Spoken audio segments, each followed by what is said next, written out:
대학교 졸업반이던 4학년. 저는 취업을 위해 마지막 학기 내내 면접을 보러 다녔는데요. 취준생 주제에 면접 관련 전화를 매우 무서워했어요. 휴대폰 벨소리가 울리면 제발, 제발, 회사가 아니길, 제발 하며 속으로 외쳤습니다. 바보 같죠? 하지만 그때의 저는 새로운 장소에서 새로운 일상을 시작하는 게 무서웠던 것 같아요. 모르는 사람, 모르는 장소, 모르는 일. 모든 것이 불안하고 걱정되었던 거죠. 하지만 지금은 압니다. 이런 반응이 이상한 게 아니란 걸요. 그리고 누구든 처음을 무서워한다는 것도 말이죠. 반대로 제가 응시했던 회사도 면접 연락을 하기 전까지 상당히 고민하지 않았을까요? 그래서 저는 요즘 미래를 걱정하기보단 잘 알고 있는 현재를 좀 더 잘 살아보려고 합니다. 안 그래도 복잡한 인생, 미래에 대한 걱정까지 더해 머리 아플 필요는 없으니까요.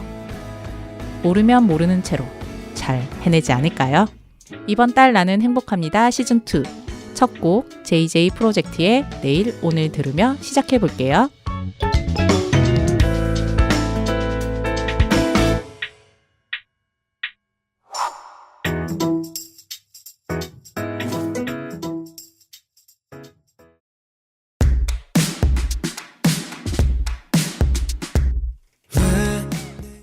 지금 여러분께서는 성서 지역 주민들과 이주민들이 함께 만들어가는 FM 89.1MHz SCN 성서 공동체 FM을 듣고 계십니다.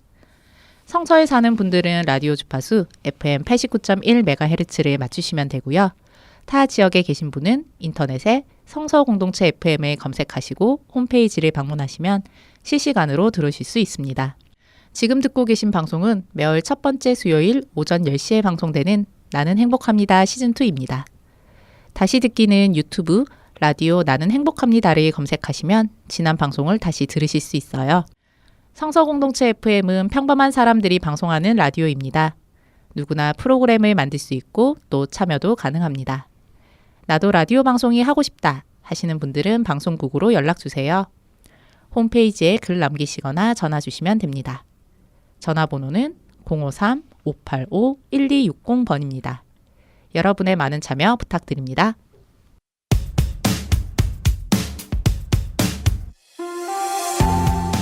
내일이면 누군가의 최애가 될지도 모를 숨겨진 원석들을 찾아 떠나는 시간. 이제 막 시작한 그들의 별빛은 아직 미미할지 몰라도 그들의 무대 뒤엔 무한한 가능성이 숨겨져 있죠. 그 가능성을 함께 발견하는 지금 이 순간, 최애와 덕후가 처음 만나는 순간일지도 모릅니다. 반짝반짝 빛날 준비를 마친 아이돌들을 소개하는 시간, 내일의 별입니다.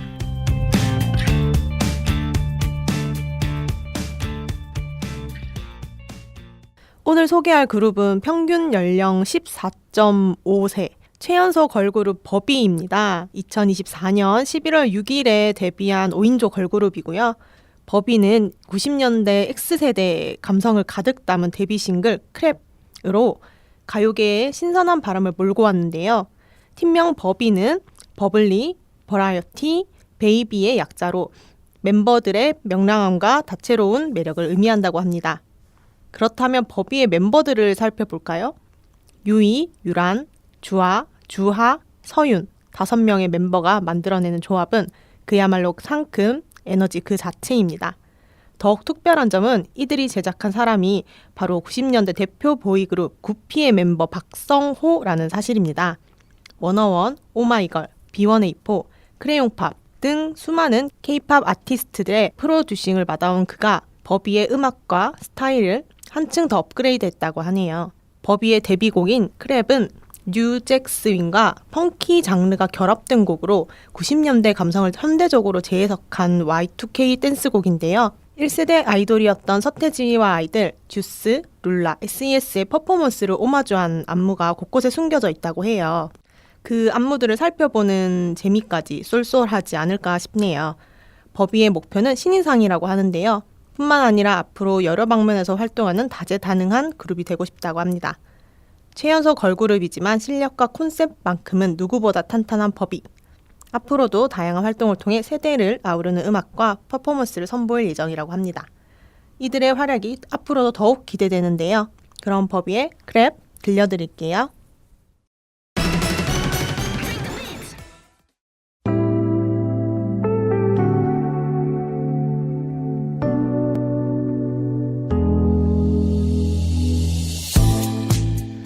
비주류 문화라 여겨졌던 덕질 문화. 이 속에서 열정 하나로 버티는 사람들이 있습니다. 최애를 향한 애정과 열정으로 살아갈 힘을 얻는 덕후. 그런 덕후들이 이야기합니다. 덕질에 의해 덕질을 위한 본격 라디오 덕후연구회. 덕후연구소 지금부터 시작합니다.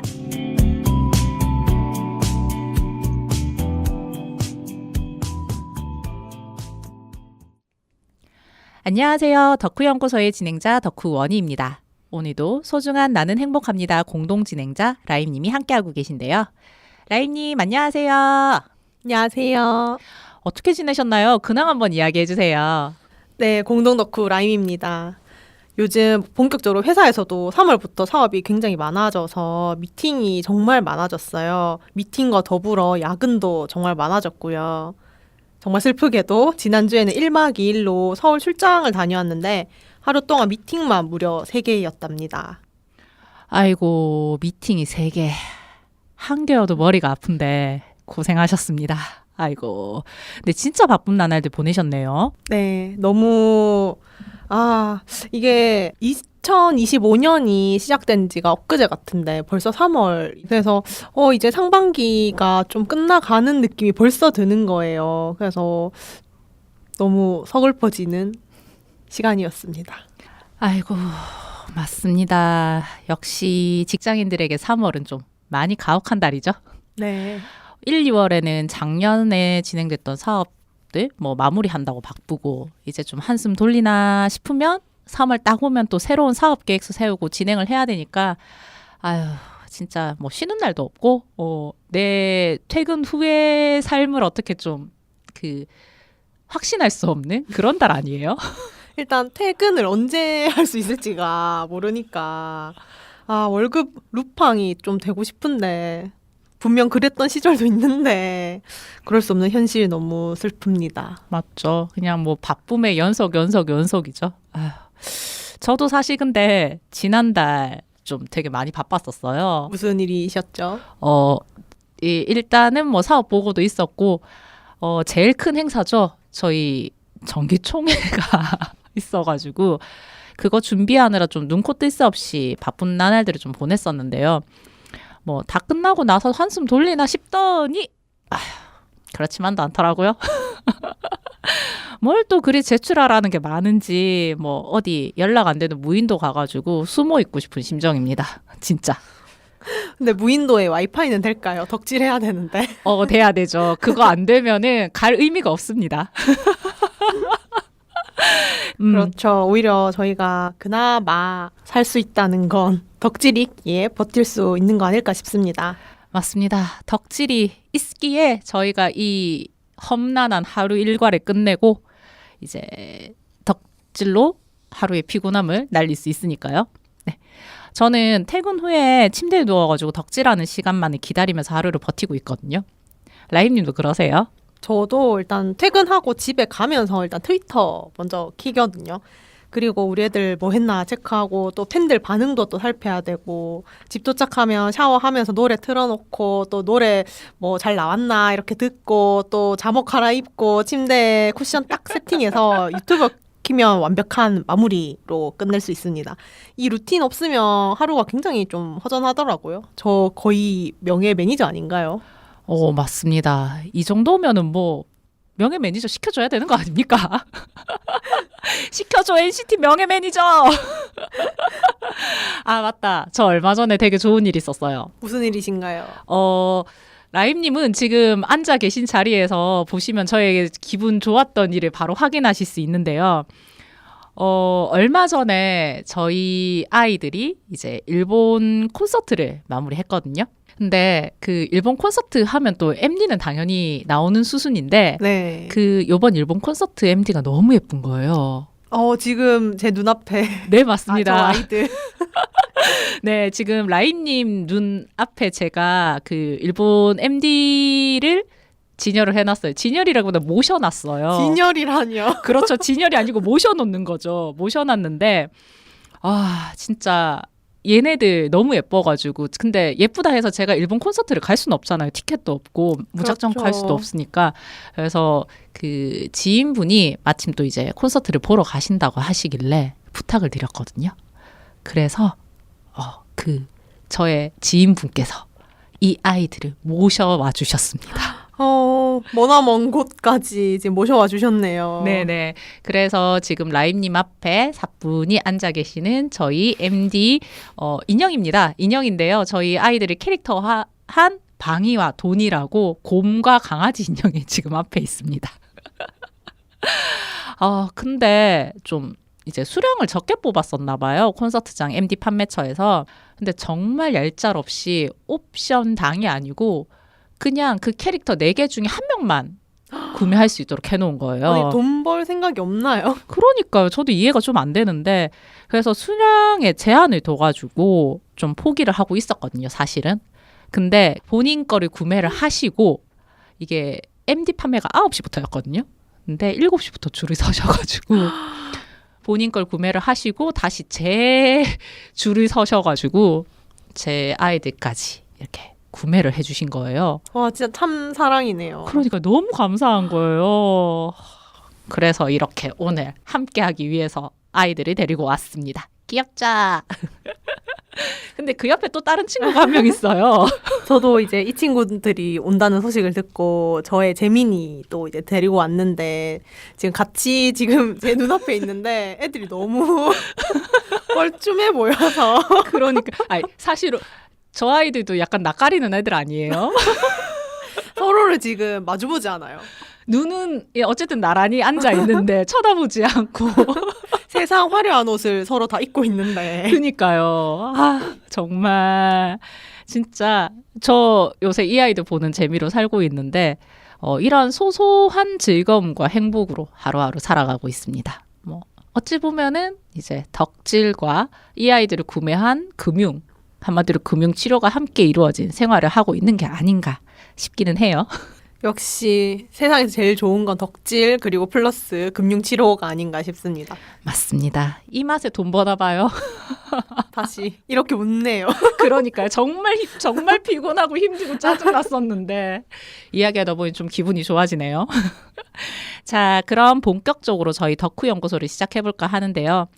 덕질 고민계의 오운영을 꿈꾸는 라임님과 함께하는 덕후들의 고민을 나누는 시간, 덕후 고민 상담소 지금부터 시작해보겠습니다.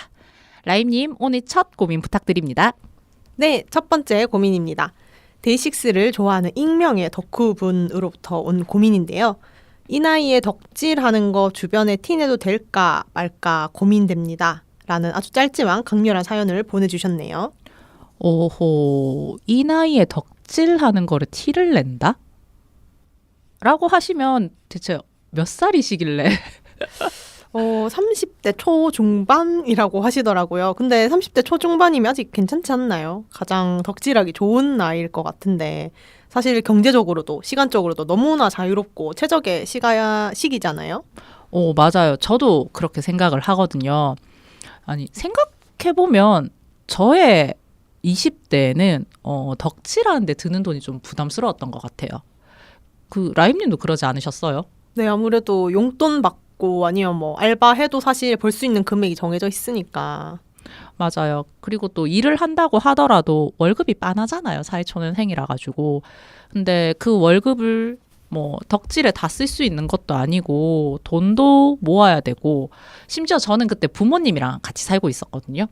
그래서 이제 다른 지역으로 공연을 보러 가거나 밤늦게 이제 밖에 있는 게 좀 어렵더라고요. 왜 아시잖아요. 전화 막 울리고 언제 오냐. 나는 분명 대학교를 졸업했고 성인인데 왜 나에게 그 통금 시간이 있는 건지 이해도 안 되고. 그리고 또 이제 공연 보러 간다고 하면은 백방 쓸데없는 거에 이제 돈 쓰고 뭐 시간 쓴다고 한 소리 들을 거 뻔하거든요. 그래가지고 20대 덕질할 때가 제일 힘들었던 것 같아요. 저 같은 경우는 저는 좀 통금이나 이런 게 없는 편이긴 해서 그런 부분에 있어서는 좀 자유로웠는데 그때 일단 너무나 제가 미쳐 있었고 돈을 진짜 많이 썼던 것 같아요. 그 당시에 막 이런 비공구시든 뭐 공구시든 인형이랑 이런 게 막 활성화되던 시기거든요. 그러면 그 인형을 사려고 티켓팅을 해야 되는데 그 인형 하나 가격이 뭐 10,000원 이 정도 수준이 아니고 25,000원, 30,000원 뭐 이렇게 하기도 했어요. 그때는 또 큰 인형이니까.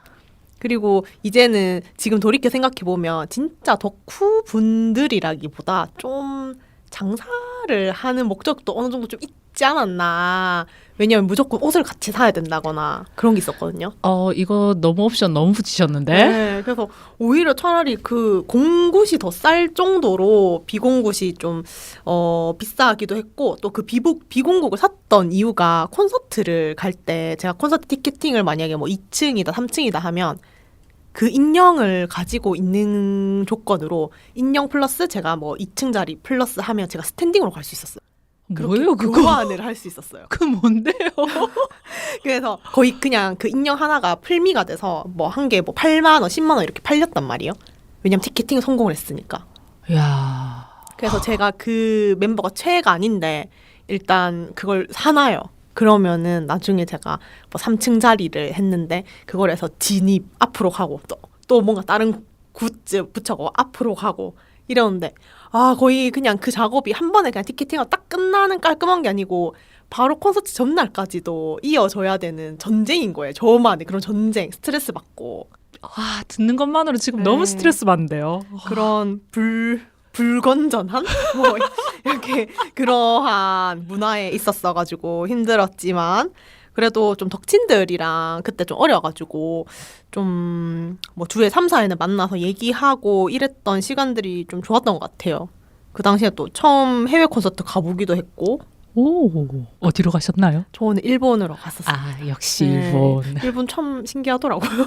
맞아요. 그 자리가 전부 스탠딩처럼 이렇게 되어 있었었는데, 맞아요. 편하면서도 이거 너무 뭔가 제 자신이 좀 하면서 소리 지르고 막 이런 민폐처럼 여겨지는 거예요. 그 안에서. 맞아요. 좀 제대로 못 즐겼던 것 같고 그래도 그때 참 체력이 어떻게 뱉었냐 싶기도 하네요. 일본 콘서트 하시니까 생각이 납니다. 저는 20살 때 그 한국 아이돌을 좋아한 거는 좀 후반 때였고 그 전까지 제가 일본 아이돌을 굉장히 좋아했었거든요. 그 유명한 자니즈.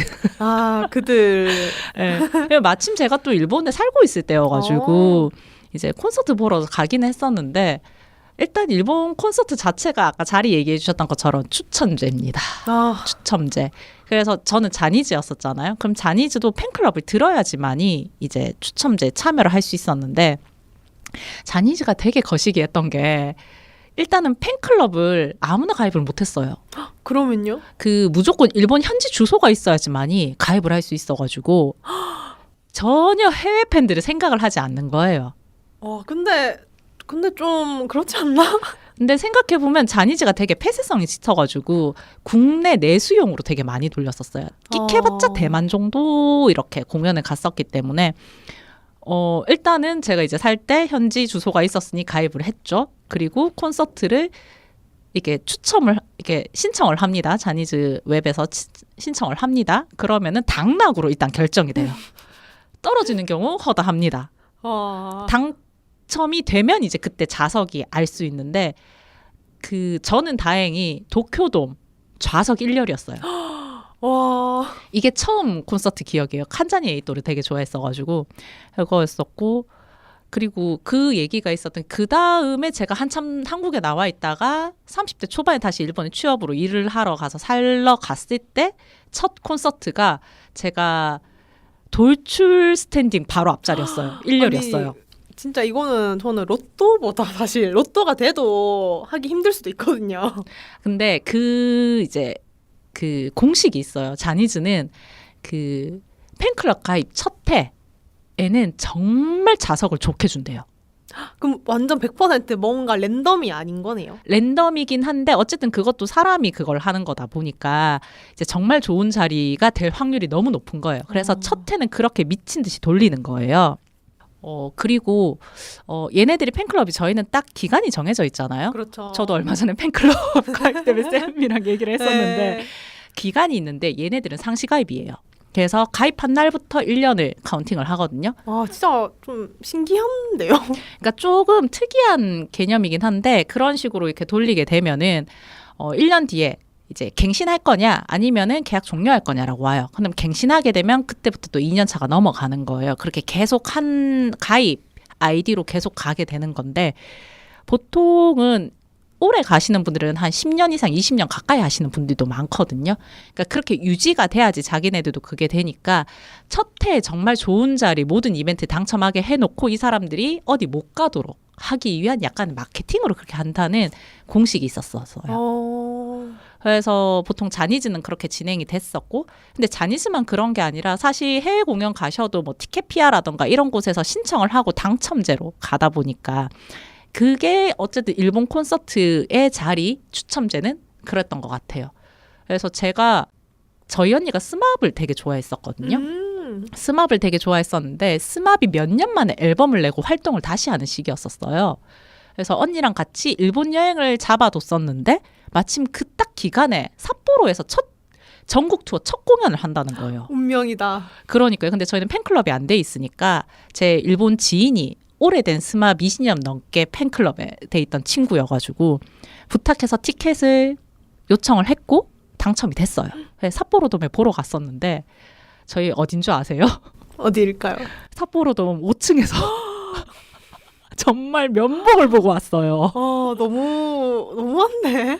근데 그래도 4시간 동안 공연을 해가지고 그거 보고 이제 다시 오사카 넘어가고 뭐 그랬던 게 있었습니다. 근데 지금 생각해보면은 확실히 뭐 20대 때는 항상 금액이든 뭐든 되게 쪼들렸던 것 같아요.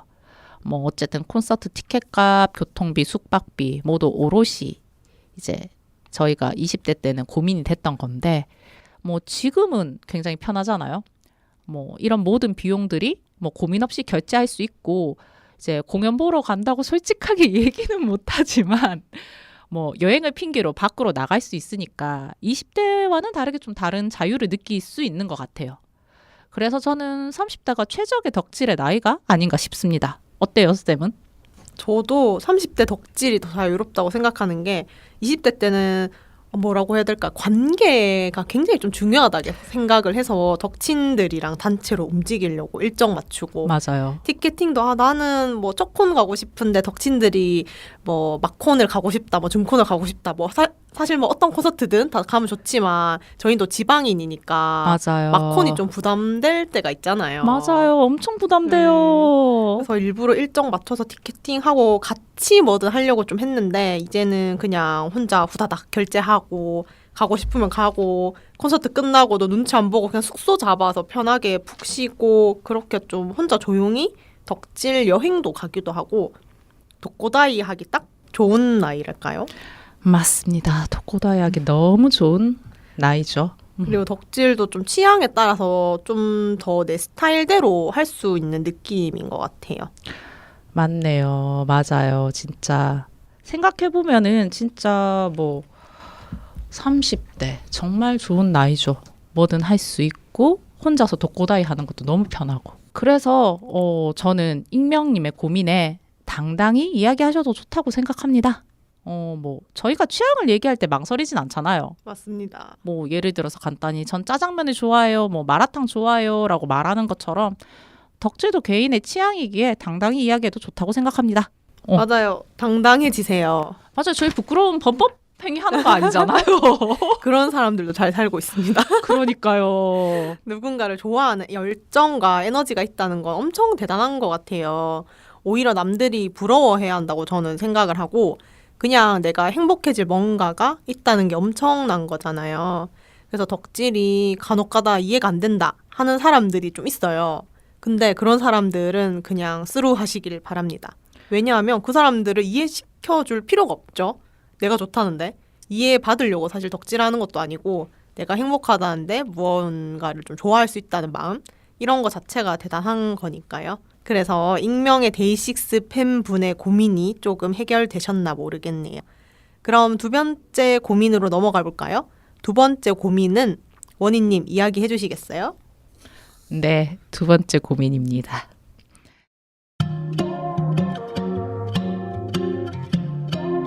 안녕하세요. 요즘 저의 핸드폰 사진첩을 보고 있음 걱정이 됩니다. 분명 최애가 있는데 사진첩에는 차애의 사진이 훨씬 더 많거든요. SNS에서 같은 덕매들과 이야기를 할 때도 최애보단 차애에 대한 이야기를 더 많이 하고 있더라고요.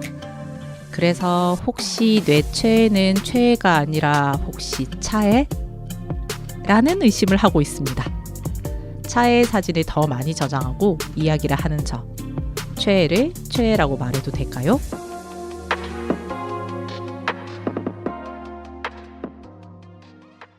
라는 사연입니다.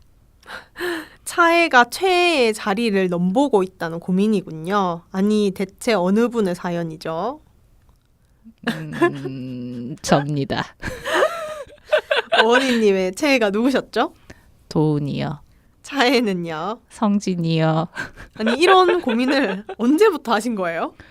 아니 이게 며칠 전에 덕매랑 이야기를 하고 있는데 덕매가 저랑 취향이 똑같거든요. 근데 카톡 내용을 보니까 제가 최애보다 차애 이야기를 더 많이 하고 있더라고요. 사진 공유한 것도 차애가 더 많고 이제 카톡 내용을 보면은 와 성진이 미쳤다. 아 진짜 미인이다. 야 어쩜 이렇게 잘생겼냐? 이러면서 이런 식으로 얘기를 하고 있는 거예요. 그리고 이제 오늘도 제가 데리고 온 아이들 중에 제 최애는 강아지 인형이 돈이거든요. 근데 항상 돈이만 구매하는 게 아니라 항상 쟤네들 세트처럼 해서 제가 또 방이 곰돌이 인형도 항상 구매를 해요. 제가 다른 멤버 거는 구매를 하지 않거든요. 미안해 얘들아. 구매를 하지 않고 하는데 저희 집에 가면은 방이 또 항상 그 같은 그 질량 보존의 법칙처럼 항상 같이 있어요. 그래가지고 이제 콘서트를 가거나 하면 얘네들을 데리고 가거든요. 그럼 둘 다 데리고 가요. 근데 항상 앞이 좀 더 예쁘게 꾸며져 있는 게 방이다 보니까 성진이 차이다 보니까 그 저를 처음 만나신 분들이 저한테 물어보세요. 성진님 당당이세요? 라고 이제 물어보시는데 이 횟수가 점점 많아지고 있는 거예요. 근데 또 생각해보면 제가 최애를 안 좋아하는 게 아니거든요. 그 MD를 아까 얘기 드렸던 것처럼 사도 우선적으로 제 최애부터 삽니다. 그리고 이제 방에는 약간 이제 차에는 약간 좀 고민을 하기는 하죠. 근데 항상 당연하게 따라오기는 해요. 근데 뭐 다 최애 우선이긴 한데 뭐 그렇습니다. 어떠세요, 라임님은 이런 적 없으세요? 일단 저도 최애가 성진인 줄 알았어요. 에? 잠시만요. 그래서 약간 그 제 친구도 데이식스 팬이라서 친구한테도 이제 원희님을 얘기했을 때 그래서 최애가 누구셔 해서 성진 하면서 저도 그랬던 것 같아서 저에게도 왜냐하면 성진이의 그 귀여움과 굉장히 많이 얘기하셨거든요. 제 머릿속에 이제 성진이가 되게 뇌리에 박힌 거예요. 저 최애 도훈입니다. 근데 저도 좀 사실 좀 공감이 가는 게 재미나 귀마가 최애는 여전히 제 마음속에 가장 큰 자리를 차지하고 있지만 차애의 매력을 발견하고 나면 또 그게 못 태어나오잖아요. 그 미묘한 마음이 뭐랄까 한편으로 좀 바람피는 기분? 그래서 더 짜릿한 건가? 맞아요. 하지 말라는 거 하락하면 정말 네. 짜릿한데 재밌잖아요. 그래서 나의 뭔가 본진이 있는데 또 다른 눈길이 가는 남자. 그 남자도 계속 나를 부르는 것 같고. 맞아요. 그냥 가만히 있진 않거든요. 왜 자꾸 릴스에 뜨고 유튜브에 뜨는지. 그럼 원희님은 대체 차에 어떤 점이 좋으신 건가요? 근데 솔직히 말해서요. 잘 모르겠어요. 그냥 가만 보면 얼굴이 취향인 것 같긴 하거든요. 근데 또 이게 최애랑 그림체가 틀려요. 그렇죠. 완전 틀려요. 그러니까 제가 조금 이제 이게 좀 웃긴 말이긴 한데 최애는 제가 미남이라 부르거든요. 정말 잘생겼다라고 하는데 차애는 미인이라고 불러요. 사실 저희 애가 이게 그냥 딱 봤을 때 제가 왜 미인이야? 라고 하실 수 있어요. 좀 선이 좀 굵거든요. 근데 굵긴 한데 또 이게 그렇게 막 첫인상이 굵다 뿐이지 실제로 보면 굵지는 않아요. 선이 되게 섬세하거든요. 그래서 미인 그림체인데 근데 또 그래서 내가 미인을 좋아하는가? 예쁜 걸 좋아하는가? 생각을 했는데 또 이게 데이식스만의 문제는 또 아닌 것 같더라고요. 제가 이제 데이식스 이전에 이제 중국 배우 덕질을 조금 했었거든요. 근데 그때도 이제 중국 배우 덕질하는데 같은 드라마에 나왔던 친구들이었어요. 근데 그 드라마에서 나오는 최애 배우는 따로 있었는데 그 둘이 항상 세트로 움직였었거든요. 이게 뭐 홍보를 해야 되고 이러니까. 근데 차애 배우 사진을 제가 진짜 많이 저장했더라고요.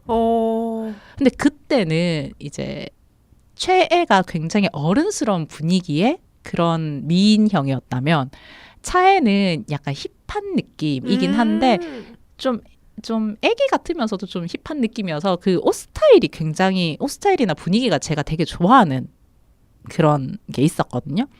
그래서 이때는 내가 되게 좋아하는 분위기의 뭐 스타일링이기 때문에 내가 얘를 좀 더 예뻐하나 보다, 차애를 예뻐하나 보다라고 생각을 했었는데 그렇게 하고 넘어갔었는데 지금도 근데 생각해보면 약간 그런 게 좀 있거든요. 저는 덕질할 때 보면 제가 덕질하는 대상의 스타일이나 그런 분위기를 좀 따라가는 게 있어요. 근데 성진이의 스타일이 사실 제 취향이에요. 좀 박시하게 입고 좀 스타일링도 잘해서 입고 자기 꾸미는 거에 정말 코르셋을 빡세게 조이는 사람이기 때문에 저는 그런 사람들 되게 좋아하거든요. 근데 그 최애는 좀 수더분해요. 그러니까 옷도 잘 못 입고 그리고 좀 정말 그냥 수더분하다? 그런 느낌이어가지고 그냥 그런 편안함이 좋은데 차이는 정말 코르셋을 빡세게 조이는 게 그냥 예쁜가 봐요, 저한테. 그래서 차이를 조금 더 이렇게 계속 눈여겨보고 있는 건지도 모르겠습니다. 최애는 이상향이고 차애는 실제 생활 속에 또 그런 이상형이라는 그런 말도 있잖아요. 네네. 원님도 그런 게 아닐까요? 그럴 수도 있겠네요. 저의 이상향이 수더분한 사람인가 봅니다. 저는 원래 이목구비가 화려한 사람들을 좀 부담스러워요. 그러니까 남자 뭐 배우 이런 것도 봐도 전 최우식 좀 좋아하고 이종석 좋아하고 약간 그런데 그리고 또 조용하고 순둥한 스타일을 좀 좋아해요. 그래서 그게 저의 차애인 제노랑 좀 비슷한 것 같거든요. 잠시만요. 제노님 굉장히 화려하지 않으세요? 왕의 얼굴 아닙니까? 아니 근데 제 기준으로는 막 쌍꺼풀이 빡 있거나 뭔가 이렇게 재민이처럼 이목구비가 아니잖아요. 화려한 얼굴은 아니죠. 네, 그래서 좀 그렇게 봤을 때는 좀 순둥 스타일, 강아지 같은 순둥 스타일인데 반면에 제 이제 재민이는 뭐랄까요, 얼굴이 그냥 화려하고 성격도 진짜 좀 속된 말 좀 또라이라고 맞아요. 할 정도로 그렇기도 한데 진짜 얘가 낯도 진짜 많이 가리고 섬세하거든요. 섬세하고 또 뭐 어른스럽기도 하고 또 뭐 그런 부분이 있는데 결론은 또 최애 이야기로 마무리가 되기는 한데 그 요즘 유행 중인 질문이 있는데 한번 드려볼까요? 뭔가요? 궁금해진다. 혹시 최애와의 관계를 설정한다면 어떤 걸 고르시겠나요? 1번 소꿉친구하기, 2번 고딩 때 첫사랑으로 남겨두기, 3번 고딩 때부터 6년 동안 연애하기, 4번 동거하기, 5번 구 남친 되기. 이거 1번 빼고 나머지 2번부터 5번은 약간 최애에게 나라는 약간 얼룩을 남기는 거 아니에요? 좀 쉽지 않은 질문인데 저는 소꿉친구 하겠습니다. 소꿉친구가 제일 만만할 것 같아요. 생각해보면 자, 첫사랑은 너무 아련해요. 근데 전 그런 아련한 인간은 아니거든요. 그리고 세 번째, 고딩 때부터 6년 연애하기. 서로에게 안 좋은 기억만 남을 수 있으니 패스하겠습니다. 연애 솔직히 뭐 좋은 기억만 남는 건 아니잖아요. 그리고 4번 동거하기. 동거하기랑 5번 구 남친은 제가 영 버티기 힘들 것 같아요. 그 얼굴을 지척에서 보고 산다면은 어떻게 하는 거예요? 부담스럽습니다. 그래서 저는 2번부터 5번까지는 좀 부담스러워요. 그리고 솔직히 말해서 2번부터 5번까지는 딱 그 관계가 끝나는 순간 다시는 못 보잖아요. 근데 최애는 두고두고 보고 싶은 존재잖아요. 그래서 저는 소꿉친구 가장 안전하고 오랜 시간 이 화려한 얼굴을 보면서 단련돼서 아무렇지도 않아지는 것 같은 관계인 소꿉친구 하겠습니다. 라임님은요? 저 진짜 고민 많이 했는데 이게 사실 좀 실제로 못 보는 건 지금도 마찬가지 않아요? 맞네. 이게 눈앞에서 이렇게 볼 수 있는 기회가 없으니까. 그래서 저도 소꿉친구를 제일 고민을 했는데 이거 좀 근데 진하게 한번 만나보고 싶은 거예요. 그래서 좀 동거하기 아니면 구애인 되기를 한번 고민을 해봤는데 같이 사는 것보단 그래도 한번 좀 진하게 사랑을 하고 헤어지는 뭐 구남친으로 남겨놓고 싶다. 미련은 남기지 않고. 미련이 잔뜩 있겠죠. 어떻게 미련이 없겠어요. 살면서 어떻게 저런 사람을 또 만나겠어요. 맞아. 한번 뒤돌아볼 때마다 그 잘생긴 얼굴이 생각나는. 좋네요. 진하게 연애 한번 하는 거. 그것도 정말 인생에 좋은 추억일 수는 있죠. 좋다. 이게 뭐라고 이렇게 재밌나요? 그러게요. 네, 사연자분. 네, 원희님. 네. 너무 걱정하지 마시고 차이가 아무리 마음에 쏙 들어와도 최애는 최애의 이유가 있으니까요. 홍진경이 그랬어요. 너무 한 사람에게만 집착하지 말라고. 맞아요. 두 번째 좋아하는 사람도 만들고 세 번째 좋아하는 사람도 만들고 그럼 마음이 편안해진다고 합니다. 원희님도 그런 상태가 아니실까요? 정말 네, 건강한 덕질을 하고 계신 겁니다. 잘하고 계셔요. 네, 제 마음속에 여러 방이 존재할 수 있도록. 네, 그럼 저도 이제 마음 놓고 차이를 예뻐해 보겠습니다. 아니 뭐 이미 예뻐하고 있긴 한데요. 너무 지금 예뻐하고 계신데. 그러니까요. 그냥 너무 귀여워요. 그냥 자꾸 얘기하면 자꾸 얘기가 길어진다 정말. 그냥 첫째고 리더인데 그 있잖아요. 그 첫째와 리더라는 그 약간 롤이 이미지가 있잖아요. 근데 그 이미지를 벗어나는 행동들을 하거나 좀 애가 맹하게 풀리는 그런 것들을 발견했을 때가 너무 귀여우니까. 그게 또 반전 매력이잖아요. 그러니까요. 그걸 손에 놓을 수가 없네요. 그래서 예뻐하는 건 멈출 수 없을 것 같습니다. 감사합니다. 우문현답이셨습니다.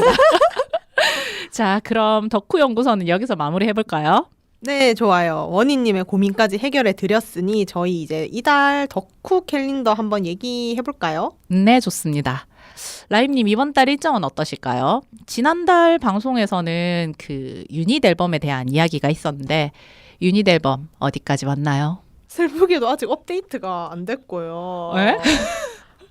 정말 언제 그게 나올지 모르겠고 그래도 콘텐츠가 좀 나름 그 전과 다르게 자주 업데이트 되는데요. 최근에 핫했던 걸로는 재민이의 공주의 규칙이라고 이 영상이 무려 드림 공식 계정에 올라왔었어요. 네? 그 공주의 규칙 아시죠? 아니요, 이거 뭐예요? 뭐 공주는 이래야 돼 하면서 슬퍼도 울지 않기, 뭐 괴물이 뭐 하고 마녀가 질투해도 뭐 공주는 울지 않고 막 뭐 한다 하면서 이 공주의 규칙 그 애니메이션 그 노래가 있어요.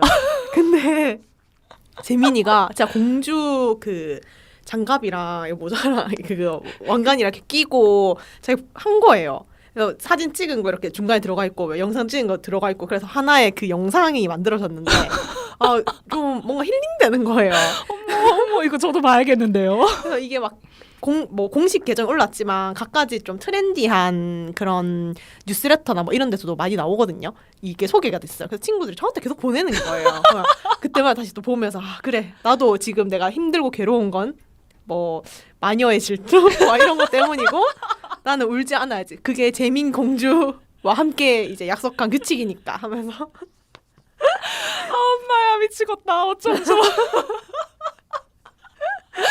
근데 이거 정말 아무렇지 않게 소화해낼 캐릭터라는 걸 알고 있으니까. 네. 저 잠시 이제 머릿속으로 스쳐 지나갔어요. 그 핑크색 그 장갑 왜 다이소에 파는 맞아요, 그 유명한 거 있잖아요. 그거예요. 네. 그거 저희 애들도 착용 자주 하거든요. 근데 그게 이제 머릿속으로 스쳐 지나가 또 얼마나 각 잡고 정말 완벽하게 해냈을 거야. 이거 제가 꼭 찾아보겠습니다. 네. 근데 벌칙은 아닌 거죠? 너무나 자신이 자발적으로 재민이 이제 버블 아이디도 재민 공주 왕자 뭐 이런 식으로 되어 있거든요. 자신을 뭐 공주로 불러라 왕자로 불러라 다 상관없고 또 시즈니도 언제나 남편들도 챙겨줘서 시즈니 공주 왕자님들 이렇게 해요. 야, 역시 정말 멋있는 친구예요. 재민이는. 정말 전 저 친구 국민연금이랑 4대보 아. 국민연금 맞죠? 네. 그거 들고 있다라는 얘기 듣고는 야 정말 장래를 정말 미래를 철저하게 준비하는 정말 올바른 친구구나 이 생각을 했었거든요.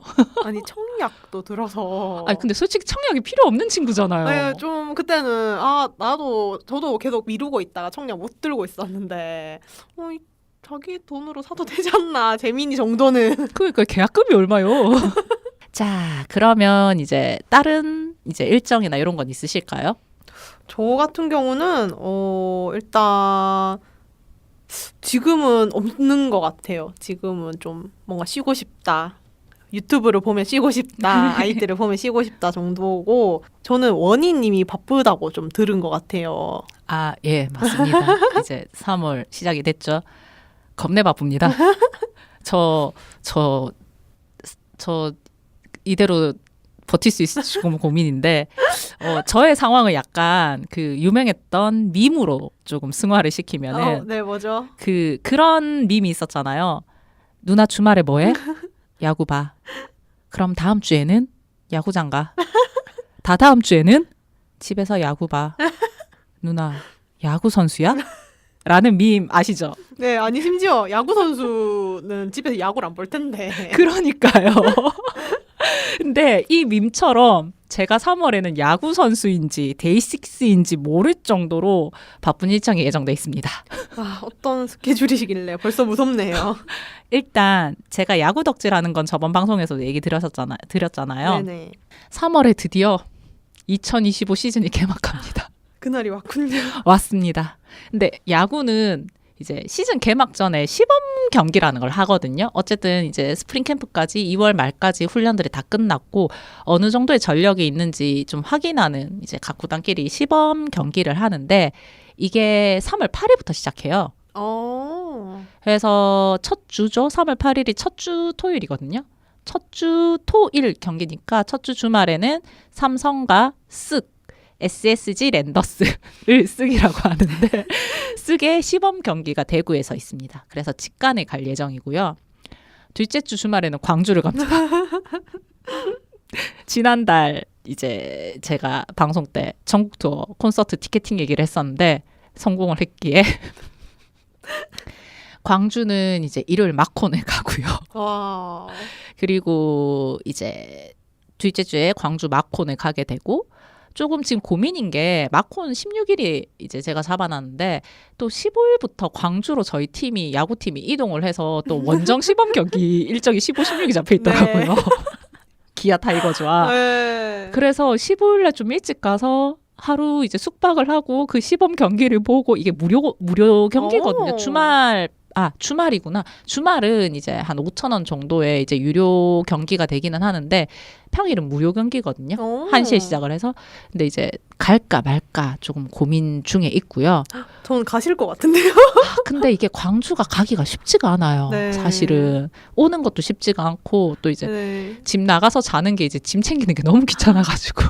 아니 근데 오히려 그 전에 가시는 게 다음 날 콘서트 컨디션을 조절하시기에 더 낫지 않을까요? 그렇긴 해요. 그래서 지금 되게 열심히 고민 중이에요. 일단은 짐을 들고 가는 게 귀찮아서 숙박소를 좀 잡아야 된다 귀찮아서 이제 그 이유 때문에 고민을 하는 건데 뭐 큰 무리 없으면 가서 보고 있지 않을까요? 그래서 이제 아직 고민 중이고요. 이게 끝나면 이제 셋째 주죠. 셋째 주 토요일에는 드디어 야구가 개막을 합니다. 22일.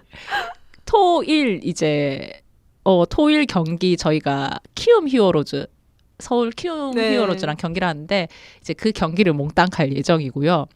그리고 넷째 주 평일에 보통 야구는 월요일 빼고 경기를 다 하니까 화수목이 또 대구 경기예요. 금토일이 이제 원정 경기여가지고 평일에 창원 NC랑 이제 경기를 하는데 평일 화수목 중에 하루를 갈 예정입니다. 그리고 이게 끝나면 그 주 마지막 주 주말 대구콘이 시작합니다. 데이식스 양일 다 갑니다. 그래서 3월이 시작된 지 얼마 안 됐는데 일단 일정이 빡빡합니다. 저 살아 있겠죠? 너무 잘 살아 계신 것 같은데요. 저는 너무 이제 4월에 너무 또 행복해 하시면서 이 1화를 풀어나가실 게 벌써 기대가 되고, 지금 거의 저희 다음 방송은 갔다 오신 거 이제 1주차에 뭐 했고, 2주차에 뭐 했고, 3주차에 뭐 했고, 4주차에 뭐 했는지만 풀어도 이제 저희 2부로 나눠야 된다. 아하. 축하드립니다. 감사합니다. 일단 행복한 비명 지르면서 3을 보내고 오겠습니다.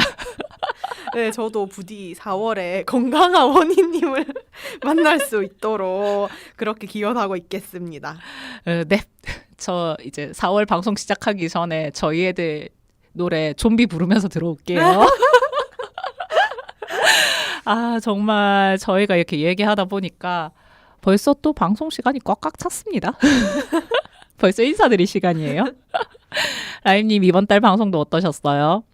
덕후 상담소를 통해서 저도 이제 고민하던 걸 이야기할 수 있어가지고 되게 즐거웠거든요. 진짜 심각한 고민이었거든요. 그리고 다른 분의 고민도 제 고민인 줄 알았거든요. 저도 특히 그 덕후 상담소 때 고민이 다 저도 현재도 고민하고 있고 과거에도 계속 고민했던 거라서 굉장히 좀 공감을 했었고, 그리고 라디오 덕분에 덕질이 더 재밌어진 것 같습니다. 다음 달에는 또 어떤 이야기를 할지 벌써 기대가 되고, 다음에는 더 신박한 고민들이 오길 기대하면서 덕질의 세계는 끝이 없잖아요. 더 재밌는 고민들 다 같이 풀어가요. 네, 그럼 저희는 다음 달 방송에 다시 찾아오겠습니다.